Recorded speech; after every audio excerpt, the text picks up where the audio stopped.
조갑제 TV 시청자 여러분 안녕하십니까. 2023년 9월 27일 새벽 2시 51분입니다.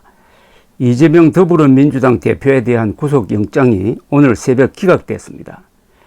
서울중앙지법 유창훈 영장전담부장판사는 전날 9시간 20분간의 영장실질심사 끝에 오늘 새벽 2시 23분쯤 불구속 수사의 원칙이 배제할 정도로 구속의 사유와 필요성이 있다고 보기는 어렵다면서 구속영장을 기각했습니다.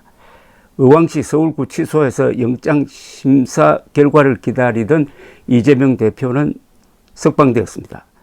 검찰은 지난 18일 이재명 대표에 대한 구속영장을 청구하면서 쌍방울 불법 대북 송금, 백현동 아파트 특혜 개발, 위정교사 등 3가지 혐의를 적용했습니다. 유 부장판사는 이 중에 위정교사 혐의에 대해서는 혐의가 소명되는 것으로 보인다고 했습니다. 반면 백현동 아파트 특혜 개발 의혹에 대해서는 공사의 참여, 사업 참여 배제 부분은 이 대표의 관여가 있었다고 볼 만한 상당한 의심이 들기는 하나 이에 관한 직접 증거 자체는 부족한 현 시점에서 피의자의 방어권이 배척될 정도에 이른다고 단정하기는 어렵다고 보인다고 했습니다.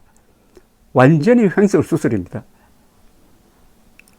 이런 기각 사유를 저는 읽어본 적이 없습니다.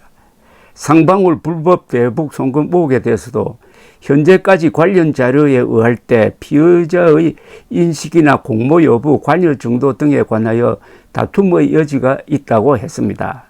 증거인멸의 염려가 있다고 보기 어렵다고 판단했습니다. 유 부장판사는 위정교사 및 백현동 개발 사업의 경우 현재까지 확보된 인적, 물적 자료에 비춰 증거인멸의 우려가 있다고 보기 어렵다고 했습니다. 대북 송금 혐의의 경우에는 피의자의 주변 인물에 의한 부적절한 개입을 의심할 만한 정황들이 있기는 하다면서도 이 대표가 직접적으로 개입하였다고 단정할 만한 자료는 부족한 점을 들어 증거인멸의 염려가 있다고 단정하기 어렵다고 했습니다. 여러분, 이런 말은 뭘 자꾸 숨기는 겁니다. 이렇게 베베 꼬는 영장 기각 결정문을 저는 본 적이 없습니다. 하나씩 한번 따져보겠습니다. 위정교사 혐의에 대해서는 혐의가 소명되는 것으로 보인다고 했습니다. 이거 하나만으로도 구속사유입니다. 그 다음에 위정교사가 가장 큽니다. 재판하는 입장에서는 위정교사가 가장 중요한, 이미 위정교사라는 것은 이것은 증거인멸을 시도했다는 증거거든요. 위정교사라는 게 뭡니까? 거짓말 하라는 교사, 꾀이죠.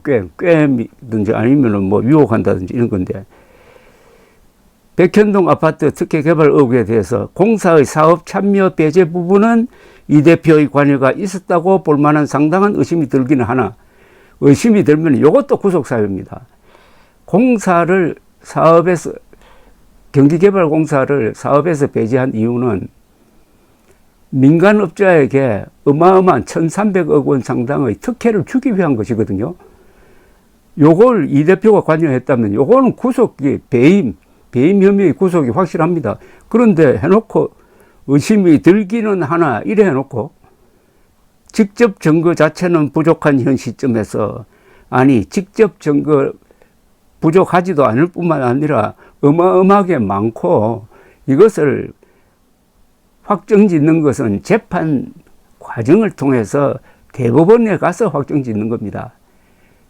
구속 여부는 증거인멸의 염려가 있느냐 하는 것을 초점으로 해야 되는데, 이미 공사 사업 참여 배제 부분, 이재명에게 씌워진 배임 혐의의 가장 중요한 부분은 있다고 해놓고 그러면 구속해야 되는데, 그 뒤에 상당한 의심이 드나 직접 증거 자체는 현재로서는 부족하다.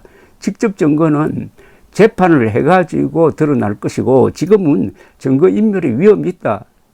구속이죠. 그 다음에 상방울 불법 대북 송금 의혹에 대해서도 현재까지 관련 자료에 의할 때 피의자의 인식이나 공모 여부, 관여 정도 등에 관하여 다툼의 여지가 있다. 아니, 공문서가 다 나와 있는데 다툼의 여지가 어디 있습니까? 아니, 경기도 지사가 북한에 쌀 10만 톤, 약 2천억 원입니다. 2천 원을 제공하겠다는 약속을 담은 공문서가 나왔는데 무슨 소리입니까, 이게? 공문서 이상의 무슨 증거가 또 따로 있을 수가 있습니까? 김성태가 800만 달러를 이재명과 통화를 해가면서 북한에 전달했다고 증언했는데 이 이상의 직접 증거가 있습니까? 증언과 문서가 있잖아요. 그런데 이 사람은, 유 부장판사는 직접적으로 개입하였다고 단정할 만한 자료는 부족하다고 했습니다. 증거인멸의 염려가 없다가 아니에요. 증거인멸의 염려가 있다고 단정하기 어렵다. 증거인멸의 염려가 있다고 단정하기 어렵다. 다 이런 문법입니다. 자, 이제 검찰이 아마 발칵 뒤집어질 것 같은데 앞으로 어떻게 나올 거냐. 하나는 재청구를 하는 거죠. 보완을 해가지고 재청구하는 거. 이 사람이, 이 유 부장판사가 박영수에 대해서도 제1차 영장 기각했습니다. 그러다가 재청구를 했습니다. 구속되었습니다. 다른 영장 담당 판사에서. 자, 문제는 이재명이 국회의원이기 때문에 재청구를 할 때 회기 내에 하면은 또 체포 동의 절차가 필요합니다. 그리고 회기가 아닐 때 하면은 바로 영장실질심사를 받게 됩니다. 둘 중에 어느 길을 택할 거냐, 아니면 아예 포기할 거냐, 이 문제가 남아 있습니다. 그 다음에 민주당 내부 사정입니다. 민주당은 지금 친 이재명파가 아마 기고만장할 겁니다. 이 이탈표를 던진 한 29명 정도 이 사람들을 몰아붙일 겁니다. 자, 그러면은 국민 여론이 어떻게 돌아가느냐? 언론 보도와 국민 여론입니다. 언론은 지금 한 70%가 좌편향되어 있으니까 이재명 편을 들 겁니다. 그러나 국민들은 어떻게 보느냐? 우리 국민들이 46%가 구속영장 청구가 정당하다, 37%가 부당하다고 했습니다. 이걸 보면은 국민 여론은 영장 기각에 대해서 불만이 있을 거예요. 자, 그 다음 단계는 이게 내년 총선에 어떤 영향을 미치느냐는 겁니다. 보기에 따라서는 이 유 부장판사가 영장 기각을 함으로써 내년 4월 총선에서 민주당을 망하게 만들었다는 평가를 받을 가능성도 있습니다. 그것은 국민의힘이 어떻게 나오느냐에 따라서 달라진 거죠. 그래서 이 가변성이 많습니다.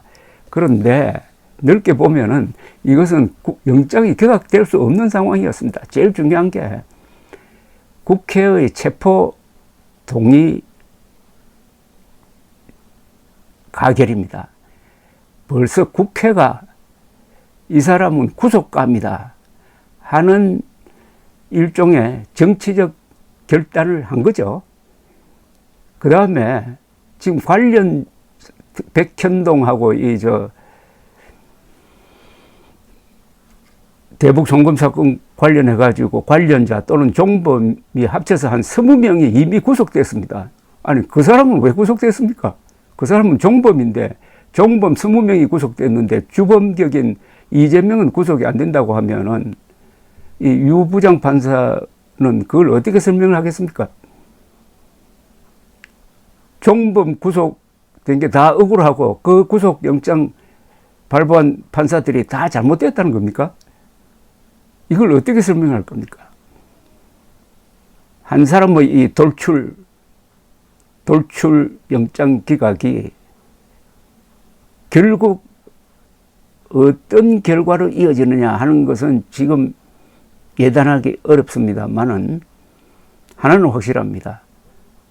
이 사람의 이름은 국민들이 반드시 기억해야 됩니다. 이 사람의 이름, 유창훈이라는 사람의 이름은 반드시 국민들이 기억하고 이 사람의 과거, 오늘, 미래를 지켜볼 필요가 있다고 생각합니다. 대한민국이 허술하게 보이지만은 그래도 70여 년간의 법치 국가 건설을 위한 노력이 있었습니다. 이런 돌출 발언 하나로 그런 피와 땀과 눈물이 스며 있는 이 대한민국의 법치가 무너질 리는 없습니다. 그러나 내년 총선 때